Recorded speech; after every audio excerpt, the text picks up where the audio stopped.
Dear students, আজকে আমরা আবার ক্লাসে চলে এসেছি।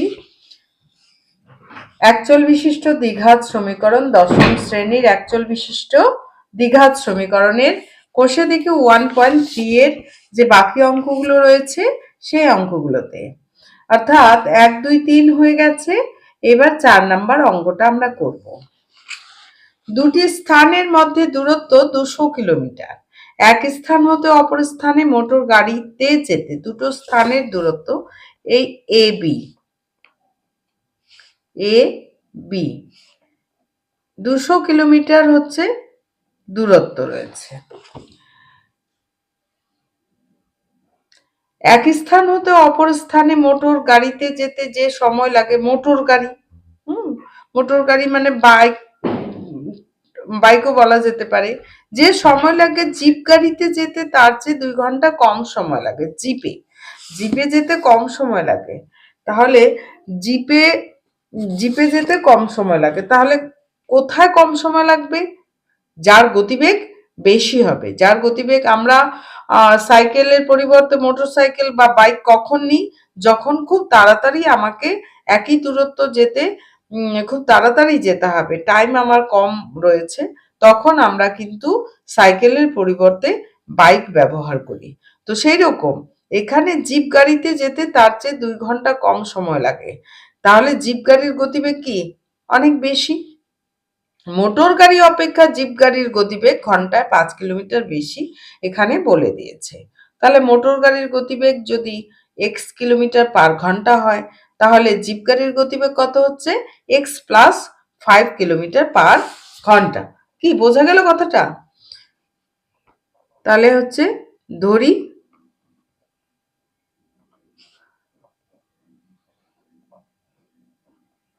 মোটর গাড়ির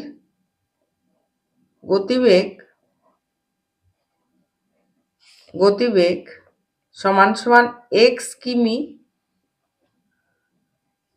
পার ঘন্টা, এবং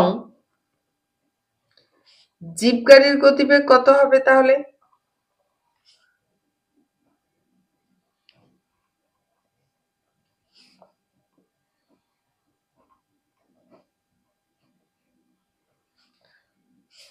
x প্লাস 5 কিমি পার ঘন্টা যাচ্ছে। তাহলে 1 ঘন্টায় মোটর গাড়িটা x কিলোমিটার যাচ্ছে, কিন্তু কত কিলোমিটার যেতে হবে? 200 কিলোমিটার যেতে হবে এ থেকে বি বিন্দুতে। জিপ গাড়িও কিন্তু এ থেকে বি বিন্দুতে যাচ্ছে, কিন্তু তার গতিবেগ x প্লাস 5, ও এও কিন্তু 200 কিলোমিটার যাবে। তাহলে আমাদের মোটর গাড়ির কত সময় লাগছে এবং জিপ গাড়ির কত সময় লাগছে সেটা বের করে নিব। তারপর ডিফারেন্সটা আমাদের বলে দিয়েছে 2 ঘন্টা। তাহলে মোটর গাড়ি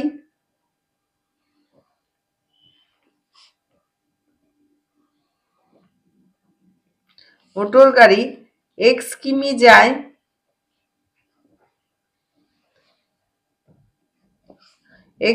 যায়, কত?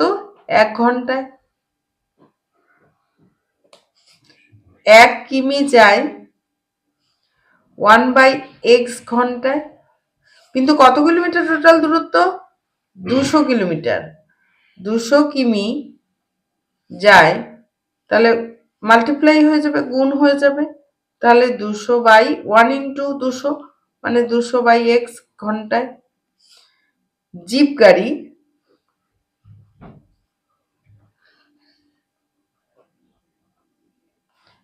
গাড়ি x প্লাস 5 কিমি যায়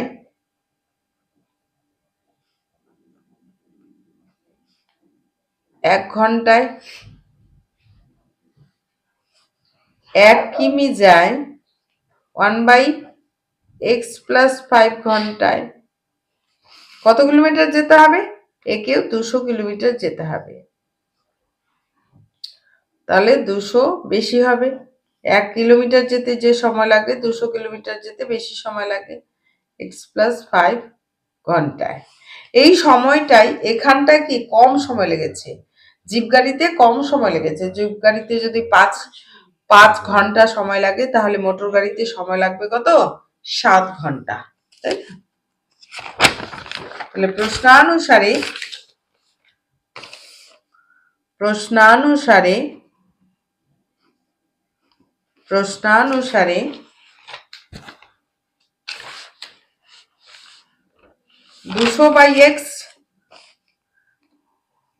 200/x minus 200/x plus 5 equal to 2 ঘন্টা। और এখানে 200 কমন নিলাম, 1/x minus 1/x plus 5 equal to 2। তাহলে 2 2 কেটে গেল, 2 100 কেটে গেল, এখানে 1 আছে। 100 ইন্টু লসাগু কত? x ইন্টু x প্লাস 5, তাহলে x plus 5 minus x equal two 1। x কেটে গেল, তাহলে থাকলো, এটা বজ্রগুণন হয়ে গেল, এটার সঙ্গে 5 ইন্টু 100, আর এটা বজ্রগুণন 1, তাহলে x square plus 5x equal to 500 और x square plus 5x minus 500 equal to 0। এবার উৎপাদক করতে হবে 500 কে। 500 হলে কত হচ্ছে? 5 100, 5 দুগুণ 10, 5 4 20, 2 দুগুণ 4। এবার 5 আনতে হবে, 5 5 25, 5 5 25, 5 দুগুণ 10, 10 দুগুণ 20, তাহলে 25 আর 20, 25 গুণন 20, তবেই 5 চলে আসছে। और x square plus 25 minus 20 x minus 500 equal to 0 और x square plus 25x minus 20x minus 500 equal to 0 और এখান থেকে কমন যাচ্ছে x plus 25 minus 20 common x plus 25 equal to 0। x plus 25 into x minus 20 equal to 0।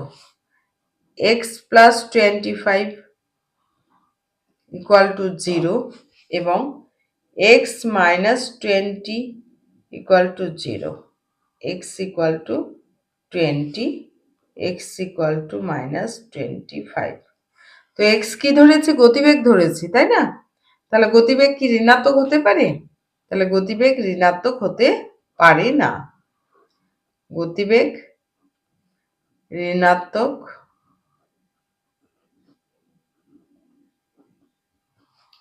হতে পারে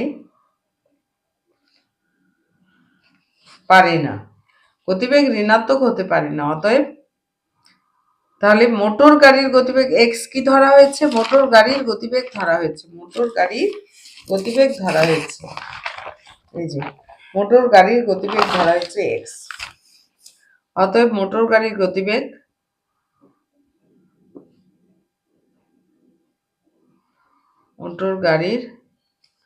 গতিবেগ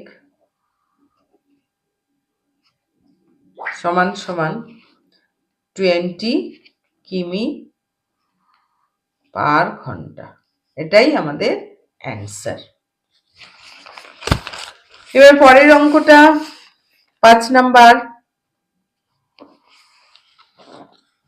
অমিতাদের আয়তক্ষেত্রাকার জমির ক্ষেত্রফল 2000 বর্গমিটার এবং পরিসীমা 180 মিটার।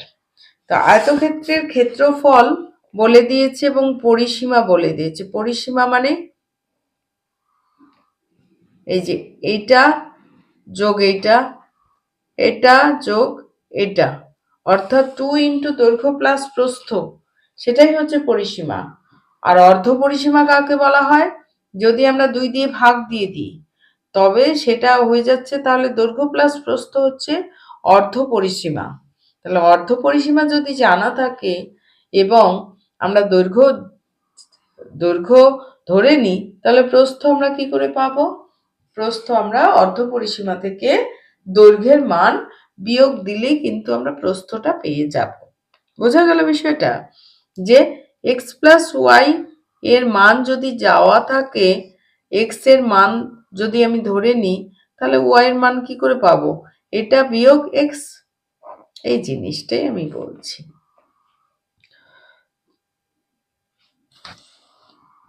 আয়তক্ষেত্রাকার জমির ক্ষেত্রফল এবং পরিসীমা বলে দিয়েছে। তাহলে হচ্ছে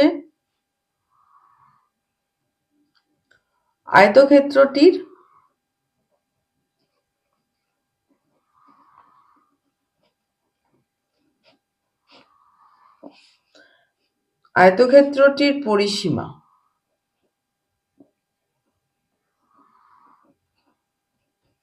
পরিসীমা হচ্ছে 180 মিটার। এটা অর্ধ পরিসীমা আমরা বের করব।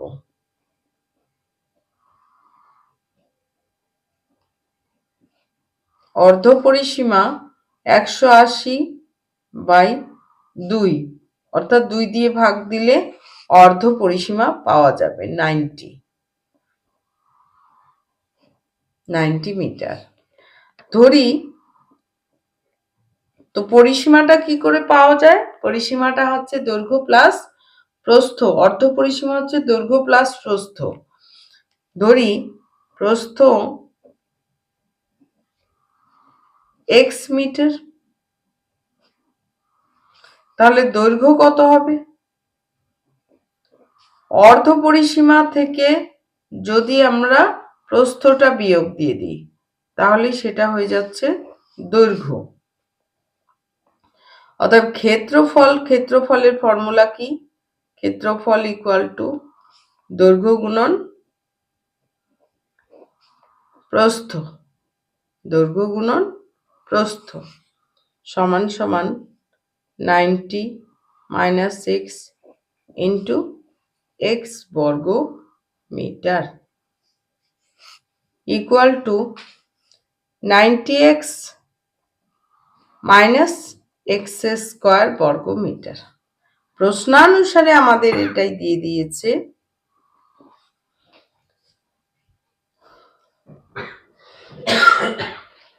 Ninety x minus x square equal to 2000 বর্গমিটার আমাদের ক্ষেত্রফল বলে দিয়েছে। অর এটাকে এইদিকে নিয়ে যাচ্ছি মাইনাসটাকে তাড়ানোর জন্য। 0 equal to 2000 plus x square minus 90x। উল্টে আমি লিখলাম x square minus 90x plus 2000 equal to 0। এবার 2000 মানে হচ্ছে 200, এটা হচ্ছে 2000টা ইকুয়াল টু আমি কি লিখতে পারি? 40 ইন্টু 50 লেখা যায়। 40 আর 50 যোগ করলে 90, তাহলে একবারে হয়ে যাচ্ছে x square minus 50 50 plus 40 x plus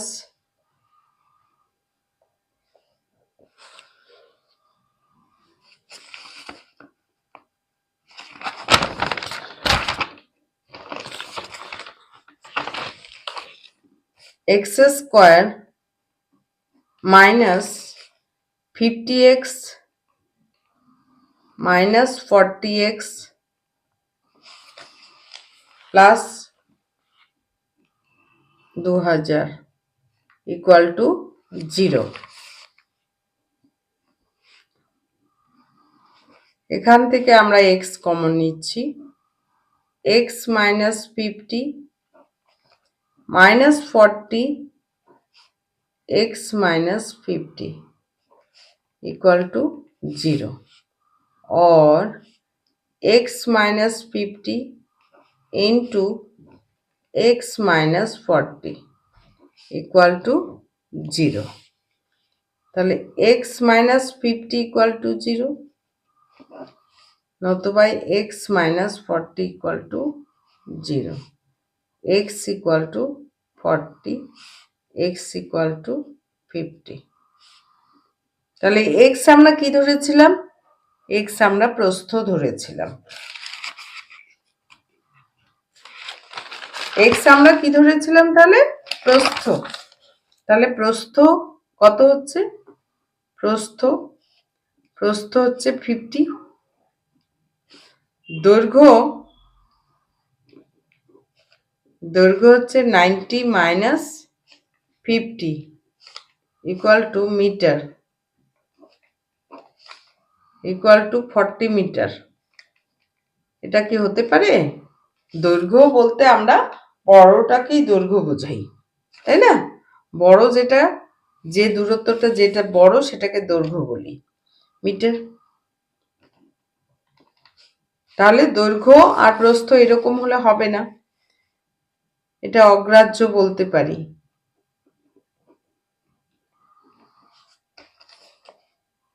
কারণ দৈর্ঘ্য বড় ধরা হয়, দৈর্ঘ্যকে বড় ধরা হয়।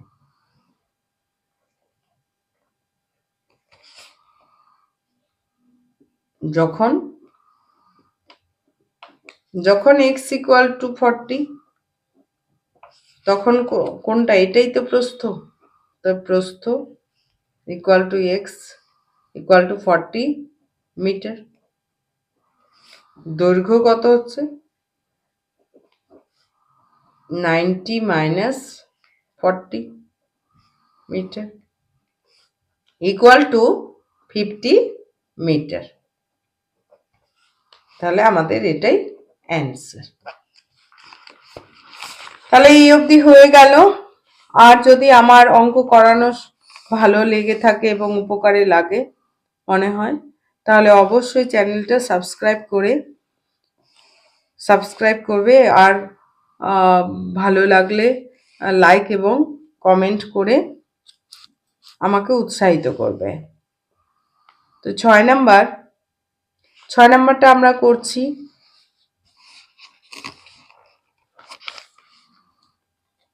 দুই অঙ্কের একটি সংখ্যার দশকের ঘরের অঙ্ক এককের ঘরের অঙ্ক অপেক্ষা 3 কম।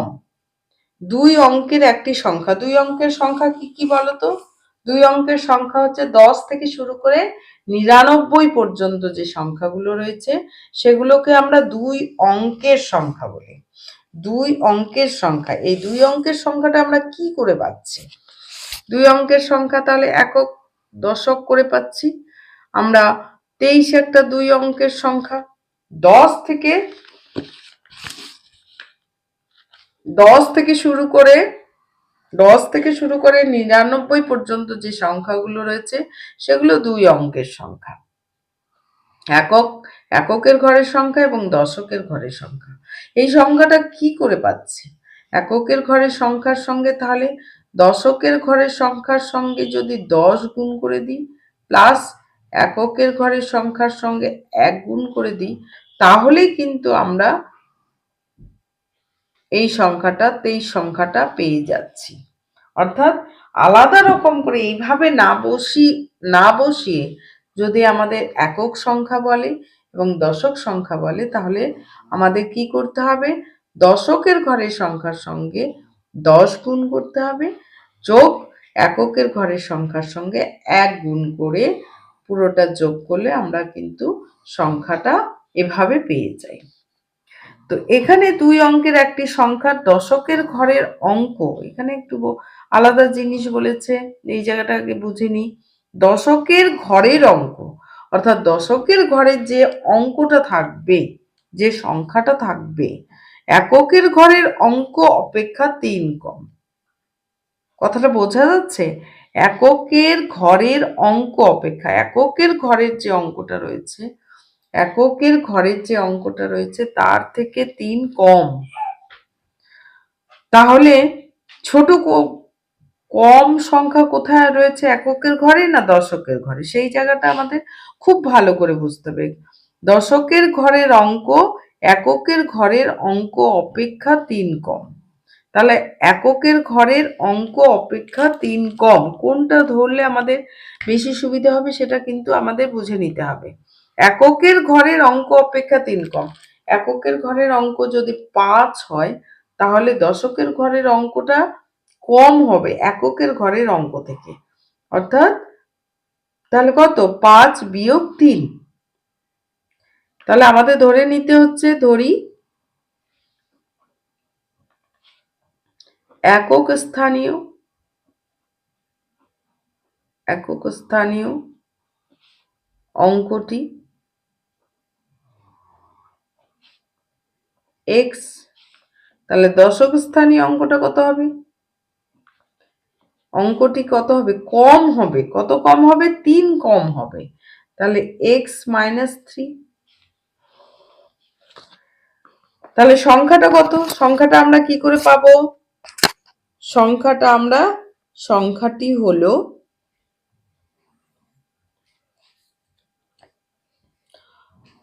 দশক স্থানীয় অঙ্ক সংখ্যার সঙ্গে 10 গুণ করতে হবে, প্লাস একক স্থানীয় অঙ্কের সঙ্গে 1 গুণ করতে হবে, equal to 10x - 30 plus x equal two 11x - 30।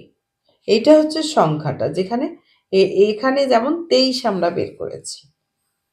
এটা x যেহেতু আননোন ধরা হয়েছে সেই জন্য এরকম একটা এক্সপ্রেশন আসলো। এইবার সংখ্যাটি থেকে আরো একটা সম্পর্ক বলে দিয়েছে। সংখ্যাটি থেকে, অর্থাৎ এই যে সংখ্যাটা আমি পেলাম, অর্থাৎ 23 সংখ্যাটা পেলাম, সেখান থেকে উহার অঙ্ক দুটির গুণফল। এখানে অঙ্ক দুটোর গুণফল মানে একক স্থানীয় অঙ্ক এবং দশক স্থানীয় অঙ্ক। এখানে 2 আর 3, 3 গুণ 6। এই জিনিসটাই বলেছে, অঙ্ক দুটির গুণফল বিয়োগ করলে, তাহলে প্রশ্নানুসারে আমরা কি বলতে পারি? একবারে লিখতে পারি প্রশ্নানুসারে। এই যে সংখ্যাটি থেকে বিয়োগ করতে বলছে অঙ্ক দুটির গুণফল, তাহলে 11x সংখ্যাটা এটা থেকে বিয়োগ করতে বলছে সংখ্যা দুটির গুণফল। এই যে সংখ্যা দুটির গুণফল 2 3 6, এখানে x × x - 3, এইটা দাঁড়াচ্ছে 15। এখানে বিয়োগফল 15 বলে দিয়েছে। এবারে আমাদের ক্যালকুলেশন করে দ্বিঘাত সমীকরণ পাওয়া যাবে এবং এখান থেকে x এর মানটা আমরা বের করে নিতে পারবো। 11x - 30 - x²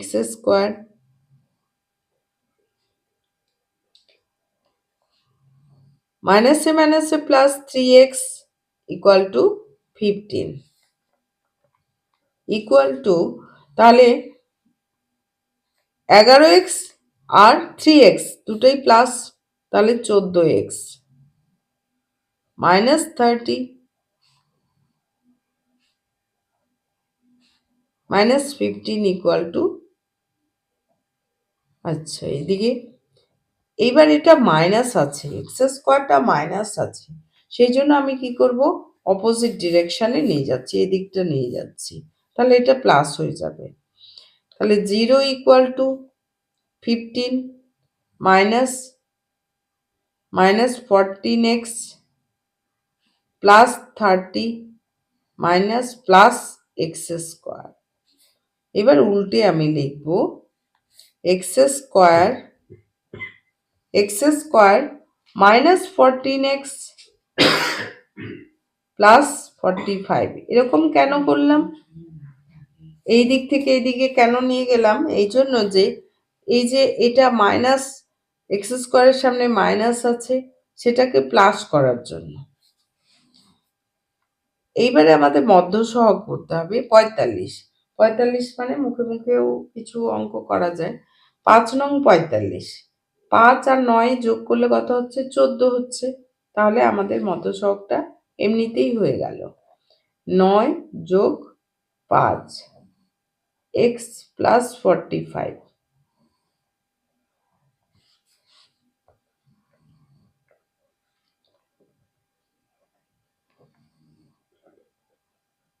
আশা করি অঙ্কগুলো একটু টাফ লাগছে, কারণ একটু প্রবলেমের অঙ্ক, কিন্তু টাফ চ্যাপ্টার যদি আমরা প্রথমের দিকে করি তাহলে ইজি চ্যাপ্টারগুলো কিন্তু আমরা খুব পরবর্তীকালে খুব দ্রুত করতে পারবো।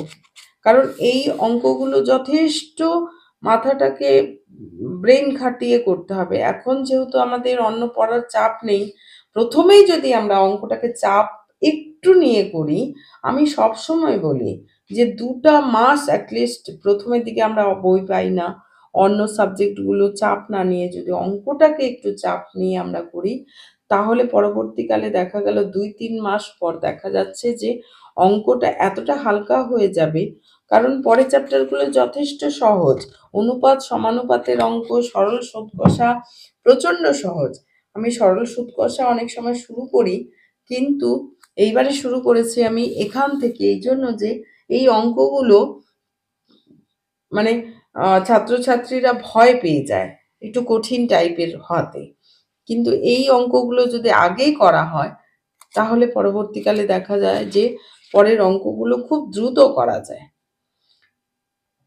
তো একটু ধৈর্য ধরে সুন্দর করে অল্প অল্প করে অঙ্কগুলো করতে হবে, তাহলে দেখা যাবে পরের অঙ্কগুলো খুব তাড়াতাড়ি করে নেওয়া যাবে। তো আশা করি কথাটা আমার বুঝতে পেরেছো সকলেই,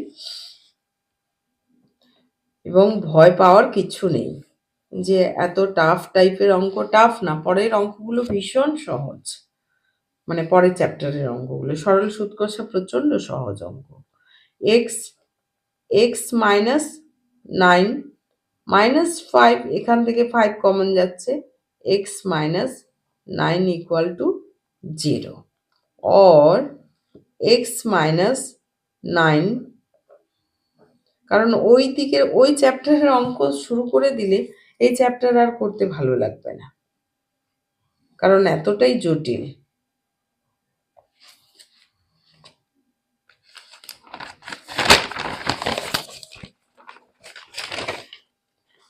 তাহলে এক্স মাইনাস 9 ইকুয়াল টু 0, অথবা এক্স মাইনাস 5 ইকুয়াল টু 0 হয়, অথবা তাহলে এক্স ইকুয়াল টু 9 অথবা এক্স ইকুয়াল টু 5। তাহলে আমাদের কিচ্ছু সংখ্যাটা বের করতে বলেনি, সংখ্যাটির একক ঘরের অঙ্ক কত হবে সেটা নির্ণয় করতে বলছে। একক ঘরের অঙ্ক 9 অথবা 5 হতে পারে। তাহলে সংখ্যাটির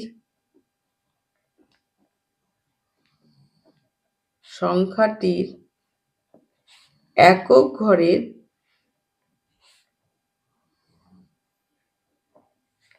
অঙ্ক 9 অথবা,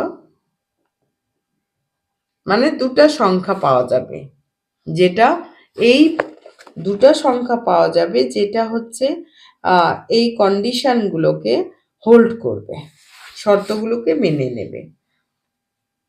অঙ্ক 9 অথবা 5 হবে অ্যান্সার, এটাই অ্যান্সার। তো আজকে এই পর্যন্তই,